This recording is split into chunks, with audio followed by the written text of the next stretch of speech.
అమ్ములు నాకు సేమియా పోస్తావా mummy? Mummy అట్లా తింటారా సేమియా? నాకు కొంచెం పెడతావా? అసలు సేమియా ఎవరు చేసిర్రు మమ్మీ? వాళ్ళు చేసిర్రు? నేనే చేసిన్నా. గుర్తుందా నీకు? నాకు కొంచెం పెట్టచ్చుగా. పెట్టు మరి, పెట్టు. ఏం తెచ్చుకుంటే పెడతావు? అది నాకు ఇచ్చేసాయి, నువ్వు ఇల్ల తిను, గిన్నెలో తిను.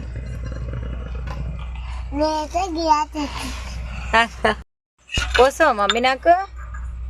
నా కోసం అయితే మా మమ్మీ కప్పు తీసుకొచ్చి మరీ పోస్తుందన్నమాట. ఇంత ఓర్చుకోదు మళ్ళా. పొయ్యి కానీ నేను తింటా కానీ ఎట్ట పోసినా తింటా. పొయ్యి